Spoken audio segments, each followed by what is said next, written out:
This is Archana and I welcome you all on the inclusive zone channel. तो आज की video में हम पढ़ेंगे एजुकेशन पेपर का यूनिट 6 रिसर्च इन एजुकेशन। उसी में हम पढ़ रहे थे टाइप्स ऑफ साइंटिफिक रिसर्च। तो टाइप्स ऑफ साइंटिफिक रिसर्च में हम एक्सप्लोरेटरी एंड एक्सप्लोरेटरी टाइप की रिसर्च डिस्कस कर चुके हैं। आज की वीडियो में हम पढ़ेंगे डिस्क्रिप्टिव रिसर्च के बारे में। तो ये कुछ पॉइंट्स आपको बोर्ड पे दिख रहे होंगे, इन पॉइंट्स के थ्रू हम डिस्क्रिप्टिव रिसर्च के बारे में जानेंगे। तो सबसे पहली बात आपको ये पता होनी चाहिए कि जो आपकी डिस्क्रिप्टिव रिसर्च है ये क्वांटिटेटिव टाइप की है, क्योंकि यहाँ पे जो डेटा आता है वो हमें नंबर्स में मिलता है, न्यूमेरिक्स में मिलता है, इसलिए किसके अंदर आती है, क्वांटिटेटिव के अंदर आती है। दूसरा, जो आपकी डिस्क्रिप्टिव रिसर्च है ये डील करती है प्रेजेंट स्टेटस के साथ, व्हाट इज प्रेजेंट में क्या चल रहा है, जब इस पे फोकस करके रिसर्च करते हैं तो वो हमारी डिस्क्रिप्टिव रिसर्च के अंदर आती है। अब ये पॉइंट्स देखिए, descriptive research deals with relationship between the variables, यानी जो भी वेरिएबल्स हैं उन वेरिएबल्स के बीच में जब हम रिलेशनशिप फाइंड करने की कोशिश करते हैं, रिलेशनशिप फाइंड करते हैं, रिलेशनशिप का स्टेटस देखते हैं, तो वो रिसर्च हमारी कौन सी होती है, डिस्क्रिप्टिव रिसर्च होती है।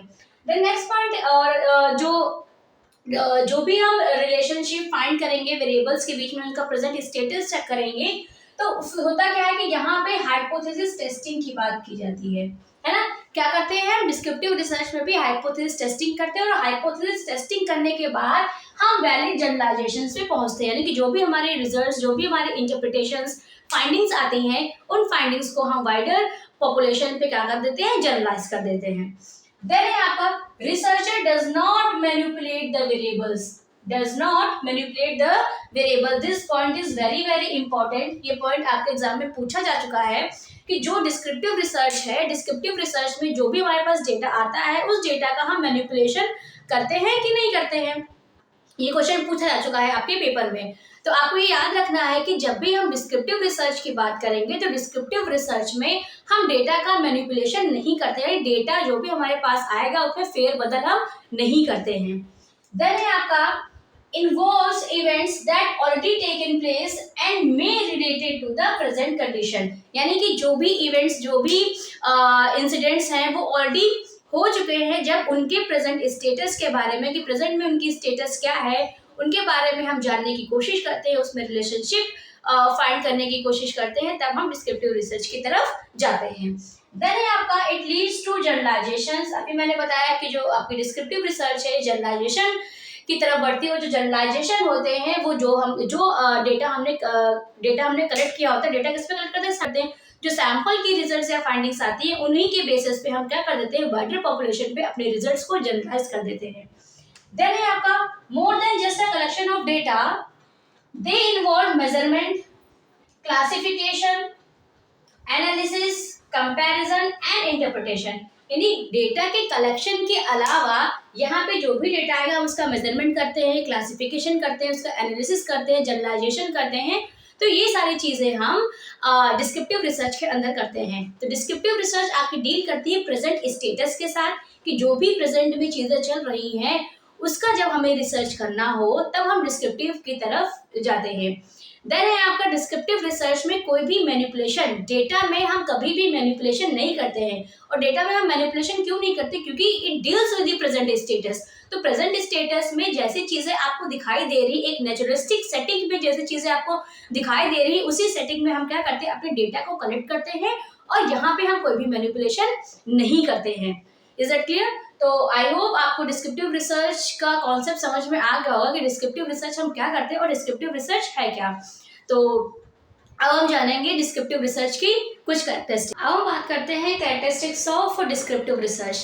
तो कैरेक्टरिस्टिक्स ऑफ डिस्क्रिप्टिव रिसर्च में देखिए ये लिखा है कि they involve hypothesis formulation and testing, जो कि मैंने ऑलरेडी आपको डिस्क्रिप्टिव रिसर्च में बताया कि डिस्क्रिप्टिव रिसर्च में क्या करते हैं, हाइपोथेसिस का फॉर्मुलेशन करते हैं, देन हाइपोथेसिस की टेस्टिंग करते हैं। सेकेंड पॉइंट है they use logical of inductive and deductive reasoning, यानी कि जब भी हम डिस्क्रिप्टिव रिसर्च करते हैं तो डिस्क्रिप्टिव रिसर्च में हमारे इंडक्टिव एंड डिडक्टिव रीजनिंग, दोनों तरीके की रीजनिंग हम क्या करते हैं, यूज करते हैं। तो इंडक्टिव रीजनिंग का मतलब क्या होता है, जब आप स्पेसिफिक टू जनरल जाते हैं, स्पेसिफिक टू जनरल जाते हैं, तो वो क्या होती है, हमारी इंडक्टिव रिसर्च, इंडक्टिव रीजनिंग होती है।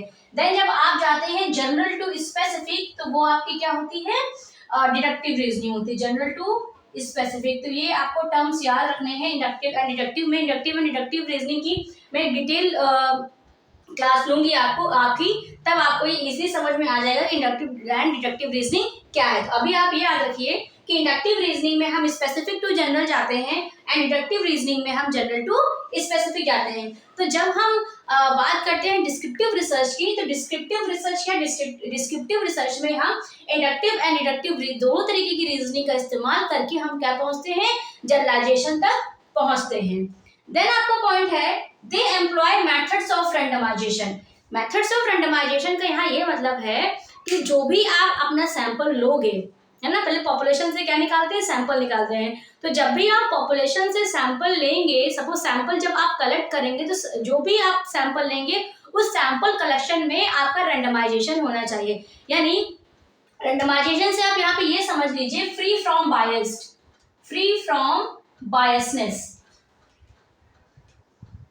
जब आप अपने सैंपल को बायसनेस फ्री होके जब आप सैंपल कलेक्ट करोगे, सैंपल जब लोगे, तो वो क्या होता है, आपका रैंडमाइजेशन होता है। सपोज कि आपको डेटा कलेक्ट करना है, आपके क्लास में 10 बच्चे हैं, तो 10 बच्चों में आपने रैंडमली यानी कि बिना बायसनेस के आपने उन 10 बच्चों में से कोई 4 बच्चे चूज कर लिए, तो ये क्या हो गया, आपका रैंडमाइजेशन हो गया, यानी कि आप किसी भी बायसनेस में नहीं पड़े। देन है आपका the variables and procedure describe accurately and completely. यानी कि जो भी हम प्रोसीजर, जो भी हम अपना डेटा कलेक्ट करेंगे, जो भी हमारे वेरिएबल्स होंगे, उन वेरिएबल्स को इतना हम एक्यूरेटली एंड प्रिसाइजली डिस्क्राइब करेंगे ताकि जो भी हम रिसर्च के उस डिस्क्रिप्टिव रिसर्च को हम क्या कर सकते हैं, रेप्लिकेट कर सके, ताकि कोई और रिसर्चर उस रिसर्च को करे तो उसके रिजल्ट्स भी सिमिलर या आइडेंटिकल पाए जाएं। देन है आपका they deal with relationship among non manipulated variables।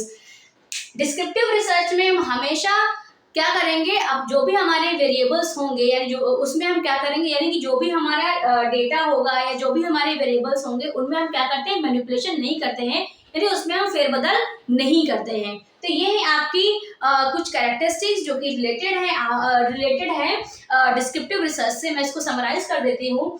सबसे पहले बात क्या है कि जब भी हम बात करते हैं डिस्क्रिप्टिव रिसर्च की, तो डिस्क्रिप्टिव रिसर्च में हम जो भी हमारी हाइपोथेसिस होती है उस हाइपोथेसिस को फॉर्मुलेट करते हैं, देन हाइपोथेसिस की टेस्टिंग करते हैं, और हम वैलिड जनरलाइजेशन तक कैसे पहुंचते हैं, इंडक्टिव एंड डिडक्टिव रीजनिंग का यूज करते हुए हम वैलिड जनरलाइजेशन तक पहुंचते हैं। यानी कि जो भी हमारी फाइंडिंग्स आई होती हैं उनको हम लार्जर पॉपुलेशन पे जनरलाइज कर सकते हैं।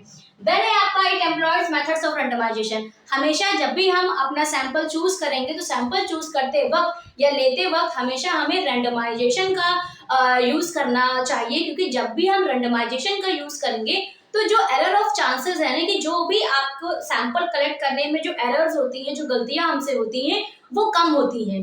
जब आप बायस होके अपना डेटा कलेक्ट करेंगे तो जो आपकी फाइंडिंग्स है उसमें एरर आने के चांसेस काफी बढ़ जाते हैं।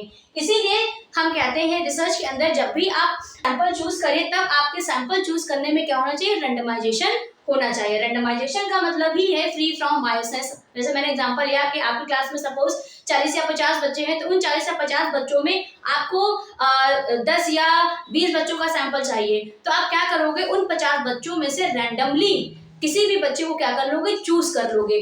तो ये क्या होता है, आपका रैंडमाइजेशन होता है।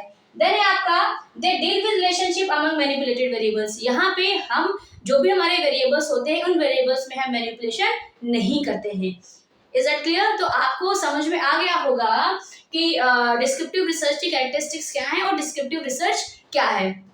तो आगे की क्लासेस में हम बात करेंगे टाइप्स ऑफ डिस्क्रिप्टिव रिसर्च की।